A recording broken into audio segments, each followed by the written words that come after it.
IKN sendiri sebenarnya kita melihat bahwa dari infrastruktur dari digital di IKN sendiri terdiri dari infrastruktur aktif, infrastruktur pasif, dan juga aplikasi-aplikasi yang nantinya akan membentuk smart city di Nusantara.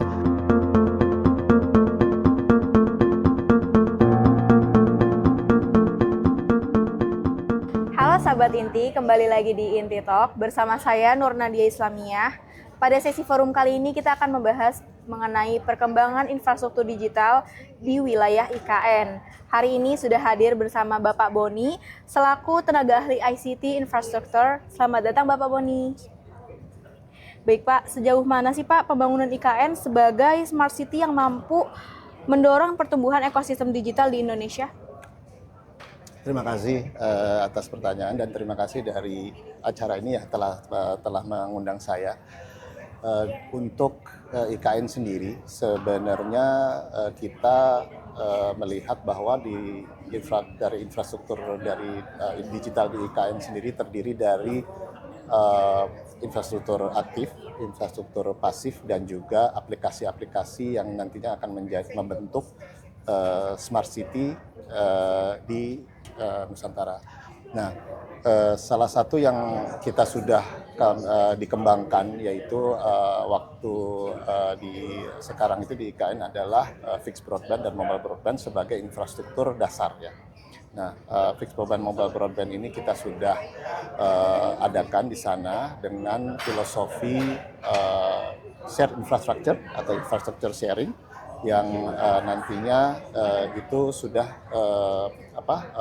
bisa dinikmati oleh para penyedia layanan telekomunikasi di sana, terutama untuk layanan digital yang sekarang sudah masuk itu adalah PT Telkom Indonesia dan juga PLN Icon Plus ya sebagai dua penyedia infrastruktur bersama ya untuk backbone, backhaul, dan juga untuk data center dan command center.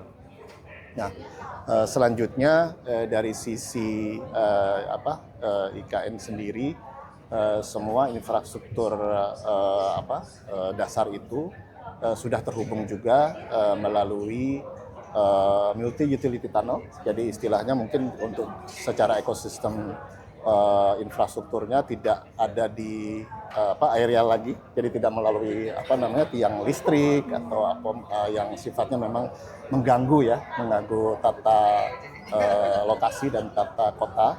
Semua sudah melalui di bawah tanah dan itu terhubung ke daerah indoor dan daerah outdoor.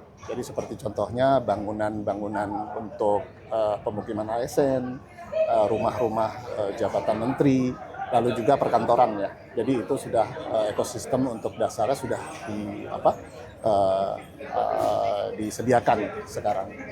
Nah, kemudian yang berkaitan dengan ekosistem digital nasional. Nah, IKN sendiri memang bervisi untuk bisa menjadi yang terdepan dalam hal tidak hanya infrastruktur digitalnya, tapi juga dari sisi smart city. Jadi untuk smart city di IKN sendiri sudah dicanangkan melalui surat edaran ya dari Deputi Transformasi Hijau dan Digital. Itu sudah ada tersedia secara umum publik di website. Jadi bisa dilihat di situ bahwa tujuan akhir dari IKN itu adalah menuju smart city yang sesuai dengan target-target domain-domain yang ada di surat edaran tersebut. Selain daripada itu, kita juga dari IKN sendiri juga sangat terbuka terhadap teknologi baru dan juga kemitraan-kemitraan yang sifatnya akan mengembangkan smart city tersebut ke arah yang lebih canggih ya, gitu. Tentunya di fase-fase awal ini kita memastikan bahwa use case atau smart city yang diaplikasikan itu sesuai dengan tahapan awal gitu ya, supaya nanti bisa berevolusi ke arah yang lebih sesuai dengan peta jalan. Mungkin seperti itu. Tentunya perkembangan infrastruktur digital di wilayah IKN berkembang sangat pesat ya Pak? Oh iya, sangat pesat. Karena kita juga bekerja di sana dari sisi otorita IKN dan juga kementerian dari PU dan instansi-instansi lain, terutama dari kementerian lain ya, dari Komdiji juga bersemangat untuk melakukan akselerasi ya terhadap pembangunan smart city di IKN. Ya. Lalu bagaimana sih Pak strategi pemerintah dalam memastikan integrasi teknologi kecerdasan buatan seperti AI dan IoT dalam infrastruktur publik di IKN? Ya itu interestingnya memang untuk integrasi dan untuk layanan publik ya, Iya, layanan publik di sana kita di fase awal ini memang kalau kita lihat di domain ada 6 domain ada 6 domain untuk smart city di IKN. Salah satunya adalah mengenai kelembagaan dan juga mengenai e-government. Nah di sana banyak yang sifatnya memang untuk melakukan memasukkan aplikasi yang sifatnya untuk kemudahan investasi. Lalu juga kemudahan lain yang seperti untuk melakukan pengelolaan bangunan. Ya, sama pengelolaan dari tenant dari ASN nantinya yang akan masuk ke rumah-rumah hunian ataupun rumah tapak ya. Kemudian ada juga banyak lagi hal-hal lain seperti contohnya yang berurusan dengan sensor-sensor untuk proteksi kehutanan ya seperti kebakaran, bencana dan segala macam itu juga sudah dimasukkan ke dalam tahap awal ini gitu. Nah, kemudian mengenai infrastruktur yang AI dan juga IoT yang sudah sudah terpasang di sana. Kebetulan dari waktu di bangunan-bangunan untuk seperti contohnya bangunan perkantoran dan juga bangunan hunian itu sudah menggunakan standarisasi dari smart building atau bangunan cerdas. Jadi bangunan cerdas yang sudah diadopsi itu bangunan cerdas yang diadopsi dari peraturan dari Kementerian PU yang diselaraskan juga dari aturan-aturan dari otorita.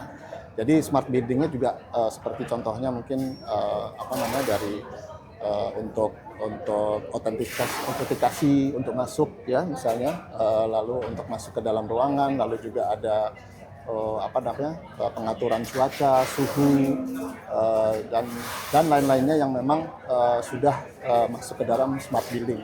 Jadi kalau mau lebih jelasnya mungkin visit aja ke sana. Jadi bisa merasakan sendiri bagaimana smart building itu sudah diterapkan di sana.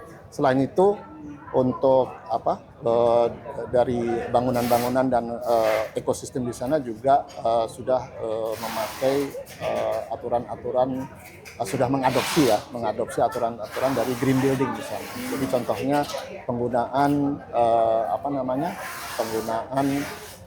energi yang lebih hemat, jadi dengan banyak melakukan pencahayaan natural, ya kan, tidak melakukan banyak dari electricity misalnya dari listrik, lalu juga penggunaan PLTS untuk di atap-atap hunian yang